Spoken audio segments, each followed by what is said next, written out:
Welcome to this week's edition of the Pete Mezzetti Show. I'm your host, Pete Mezzetti. My guest this evening is Sue Murphy, the Executive Director of the Liberty Bank Foundation. Sue, welcome. How are you?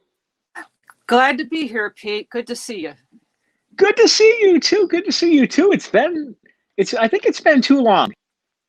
Yeah, it's been a couple of years anyway. So It has been. Well, welcome back. Welcome back. Sue, I was wondering if you can tell us a little bit about the Liberty Bank Foundation and exactly what you guys do. Liberty Bank Foundation has been around since 1997. And what our mission is to support people who are of low or moderate income within Liberty Bank's service area. And we want to help those folks climb up the economic ladder. Being a financial services company, it makes sense to us that what we want to do is help people succeed economically. And we do that in a couple of different ways. We support, number one, education that helps people achieve economic success. And that could be anything from early literacy program for little ankle biter kids to as kids get a little bit older into elementary school, we might support tutoring and mentoring programs for them, after school programs. As they get into middle and high school, we want to help them expand their horizons a bit, think about their future careers, what they need to do to get there, college exploration, career exploration, youth employment programs. And we also support education for parents as well. So it might be English language literacy, it might be basic literacy, adult education, job skills training, or even parent leadership training. So that's our education focus. And we also have another focus on housing and homelessness. And we see that as kind of a spectrum also. So from emergency housing for people who are actually homeless, to shelter diversion, keeping people out of shelter by maintaining their housing. If people go into shelter, helping them exit quickly into housing in the community, whether that's just a regular apartment or whether it's permanent supportive housing for folks who have more in-depth needs and disabilities. Also working on systems to improve services to the homelessness and coordination for those services. And then thinking about housing itself and expanding the availability of affordable housing throughout the state of Connecticut and helping people get into that housing, doing community education so that towns are willing to create it. And also for folks who are renters, helping them move up and become homeowners. So it's an entire spectrum. So those are our two major funding focuses. We give grants in that area to nonprofits all over our service area. Very nice. You guys are a very busy organization. Pete, you're breaking up a little bit here in the joys of the internet. Can you repeat your question? You guys are a very busy organization. Sorry, still not getting that. No, hold on. All right. Can you hear me now, Sue? All I'm getting is a bunch of clicks. Oh boy, hold on.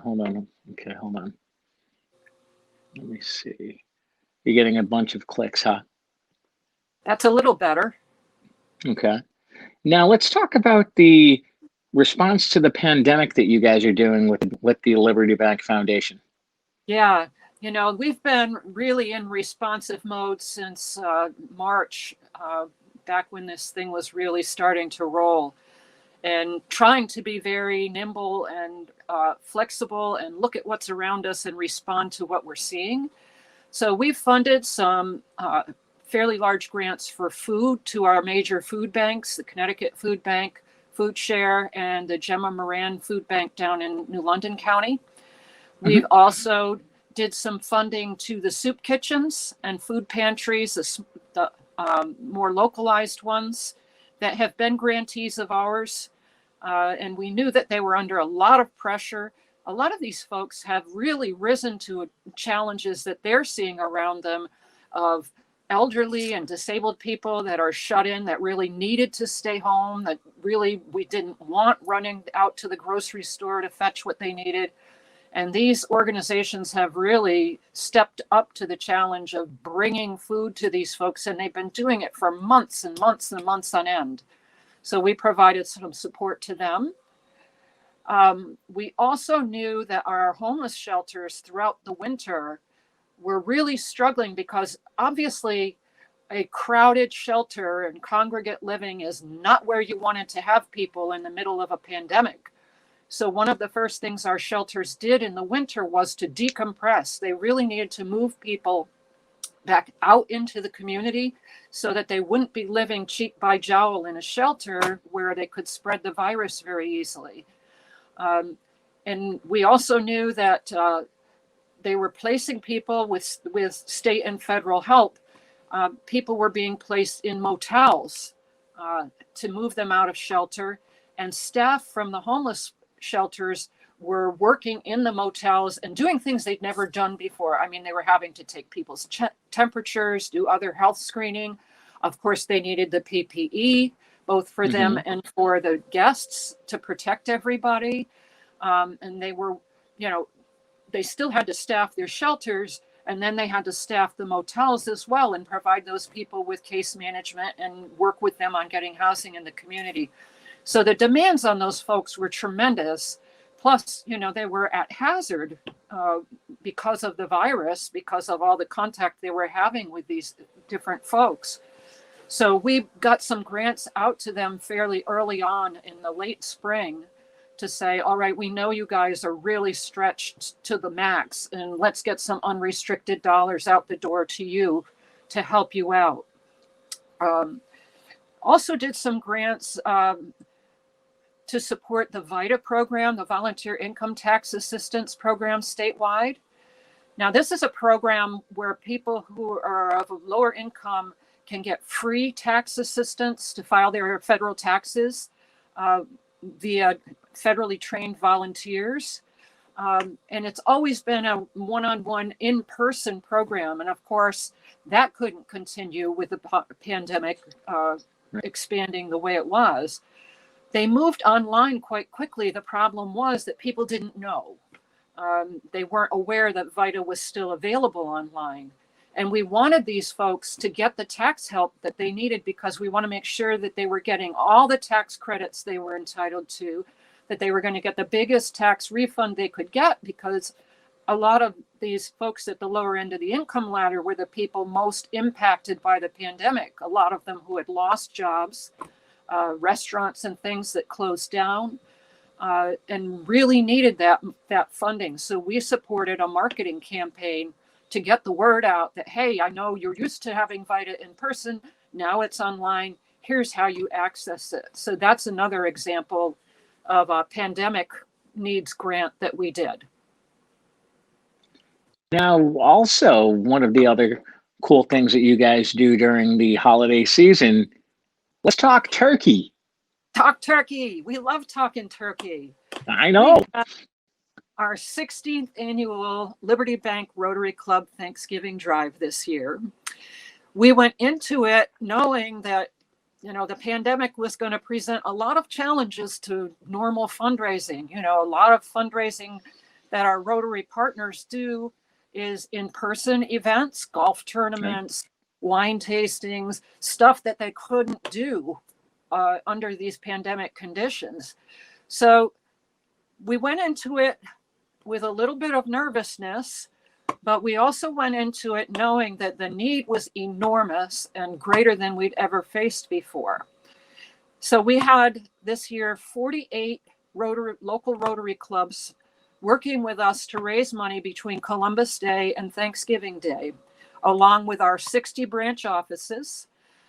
We set a goal for us to raise $640,000, which would be matched by, we thought, $160,000 from the Liberty Bank Foundation, for a total of $800,000. And just to give you a sense of, how big that was for us, last year we raised about $565,000. So, this was kind of a stretch goal.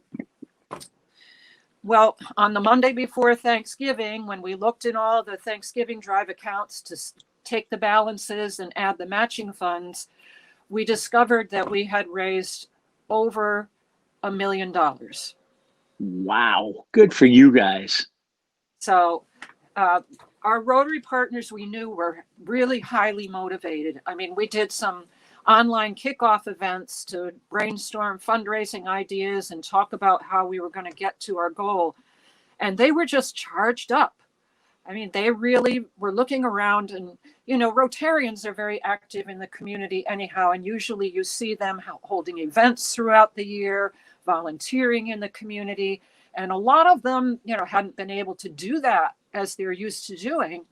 And I think there was so much pent up energy on their part that when we turned them loose and said, look, you know, we're going to match 25 cents for every dollar that's raised, get out there, build partnerships with your local nonprofits that provide food, get your churches involved, get your Girl Scouts and Boy Scouts, get your town government, get your schools involved, really work the community. And boy, did they come through for us and for the community, really. So over $1 million went out to all sorts of community organizations that provide food for Thanksgiving. And in many of these communities, there was surplus money raised to keep food banks stocked throughout the winter season. So we're really, really proud of our partners and our branches and what they achieved there. Absolutely, absolutely. And I know that from personal experience, I actually frequent two branches, the branch where I work, the town that I work in, and the town that I live in. And I know in years past that they've sold the paper turkeys. I don't know how they pulled that off, just because they weren't allowing people in the branches because of by appointment. I know it was a lot tougher this year than it has been in previous years, as I said, because yeah, there was quite a while when our branches were locked down and you could only get in by appointment. So distributing things inside the branch was just not a real viable method. They did work it through the drive-through, but then again, you know, we don't want lines stacking up too far and getting people Right. upset because they have to wait. But they still came through. I mean, people bought those turkey legs. You have to, I guess this pandemic is really proof that you see the best in people when they're in tough Absolutely. times, because the generosity of people was absolutely overwhelming this year. And we're seeing it all over. The Thanksgiving drive was a great example. But, you know, we're seeing and hearing about it from all of our nonprofits, that people are just opening their hearts and opening their wallets and saying, you know, look, we know our neighbors are in trouble, you know, and especially if you yourself are doing okay, you know, there's a real urge to help out and do what you can, because the pain is out there and it's obvious for everybody to see. Absolutely, absolutely. Now let's talk about the advocacy to support systematic response Oh, Pete, to we're the getting that pandemic clicking needs. again. Are I don't know we what getting that happened. clicking? How's that? That any A better, Sue? little better. A little bit better. Let's talk about the advocacy to Yeah, I'm not getting support that. systematic response. I'll try again. Let's try it again. Let's talk about advocacy to support systematic response. I'm sorry, I'm not able to make out what you're saying.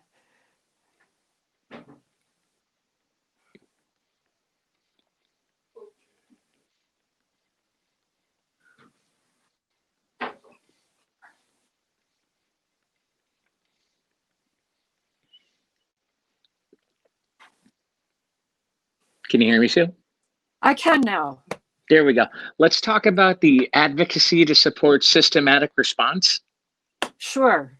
Um, we, as a one of the things that you can do as a foundation, and everybody knows that foundations make grants, right? That's kind of the bread and butter of what we do. We give money to nonprofits who are doing programming within our focus areas. But we've always prided ourselves at Liberty on going a step further and really getting hands-on to help nonprofits do their jobs.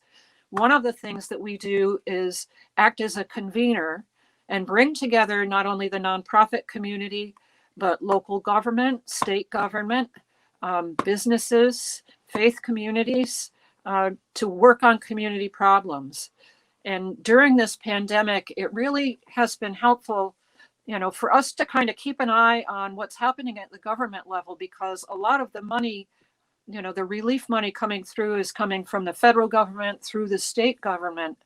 And understanding what's going on in the community and being able to communicate to people in government through various avenues of, what we're seeing out here as funders, and what we're seeing that's working, and how to deploy that government funding in ways that are really going to help, is part of what we do.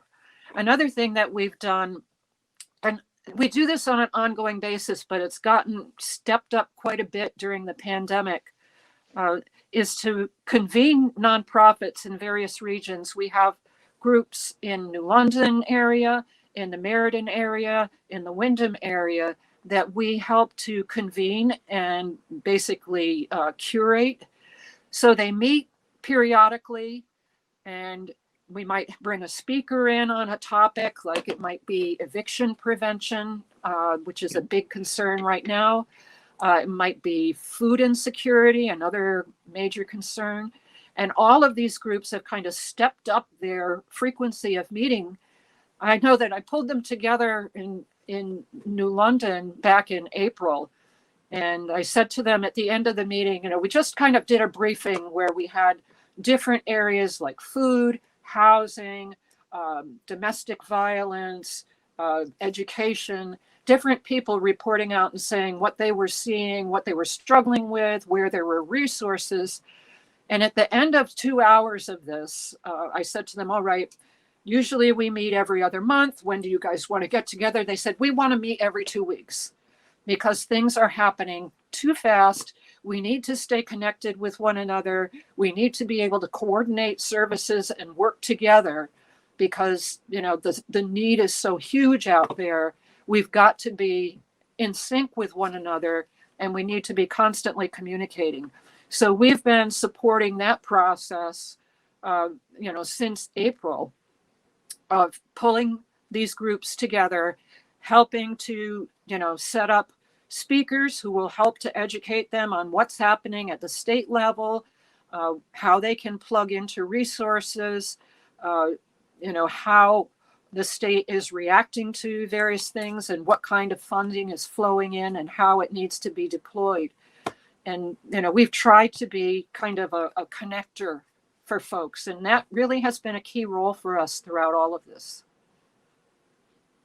Okay. So now let's talk a little bit about the aspect of the response to social justice, the social justice movement. Yeah, this has been something where, ever since George Floyd, I think everybody kind of woke up and said, we have to do something about racism in the United States, and we need to bring it home here to Connecticut and do what we can. It's not always easily evident as to what you can do, but we've been working on it. We've been talking to a lot of people. In the group that we curate in Meriden that I talked about just a minute ago, we started having a conversation about racial justice and what does that look like in Meriden and what are the issues that people are tangling with, what a nonprofit see as what they can do. We've had several of these conversations, and it was interesting because the foundation made a grant to an organization called the National Conference for Community and Justice. And they are essentially an anti-racism, anti-bias organization, and they do a lot of education and advocacy to help people understand bias and how to go about promoting better relations between not only people of different races, but looking at all kinds of diversity within a community and making sure communities are welcoming and inclusive. We had awarded a grant to them, and I was talking with them about, what are the different possibilities of activities that we could support with this grant. We knew we wanted something related to their social justice work. And I started talking about Meriden and saying, we've been having this conversation on racial equity and racial justice. What can we do? The city has already started doing some work, with their city council and their police. And it feels like the right time to really engage the community in a conversation. They said, we would love to come to Meriden and help facilitate this work. So we have a planning group from our Meriden Community Provider Network that's going to be meeting with them later this month to kind of map out a series of activities for the year to bring the Meriden community together and talk about, how do we combat racial bias in Meriden? How do we make the city a more welcoming, more inclusive place for the very diverse population that lives there and people who might be contemplating living there or opening a business there? So that's a kind of an example of how, all the stars kind of aligned with work that we were doing on the ground and a grant that we were making to really lend some support to an effort to achieve racial justice within one community. And, we are looking at other grant opportunities with the Jewish Federation for Greater Hartford and helping to foster some community conversations there. And, looking at others, we now have a grant cycle open where we are encouraging people to come to us with grants related to our education and housing priorities, but with a COVID-related focus to address pandemic-related needs, and also grants that address the need to promote racial justice. So that is something that we're looking at very closely. We're thinking about as an organization and exploring ways that we can leverage our resources to support. Now, as far as 2020 goes, what's it look like as far as nonprofits go, as far as what's going on? Everybody at the start of a crisis like this, the intelligentsia that studies the nonprofit community starts to mumble about, well, there will be fewer nonprofits by the time all this is over. There will be mergers. There will be alliances. The whole nonprofit sector is going to look different. My viewpoint is that, from my experience, nonprofits are almost infinitely flexible and creative. They have stretched themselves to the max to meet the moment that's in front of them. I am inspired and in awe of their creativity, their determination to meet whatever needs they see in front of themselves, no matter if it means they're working 16 hours a day, they're putting their health and safety at risk for the people that they serve. They are looking for new resources. They are finding, whatever they need to find. They are talking to each other and supporting each other. And, we can all take inspiration from the fact that Connecticut's nonprofit community is absolutely on the job in this crisis. I don't see anybody wringing their hands and saying, oh, things are too tough and we think we're going to fold up. It hasn't been easy. Some folks have had to reduce programs and really kind of look at, what's the mission right now that we have to focus on. Some of them have had to lay off staff and terminate programs, but I don't see a single one of them that I know that has said, all right, we just can't do it. We're going to close down. I just don't see that happening. They just seem to do more with less, and they'll tell you we can't do this forever, but somehow they manage to do it long enough. And exactly. This is the great part of my job, that I get to work with people like this who just will not quit because the people they're seeing in front of them need their help, and by golly, they're going to get it. Absolutely, absolutely. And Sue Murphy from the Liberty Bank Foundation, we're actually about to run out of time, so I want to thank you for coming down, and hopefully we'll see you again soon. I would love to see you again soon, Pete. It's always a pleasure. Absolutely. Thank you for inviting me. Thanks, Sue. On behalf of Sue Murphy, I'm Pete Mezzetti. Thanks, good night, and we'll see you next time.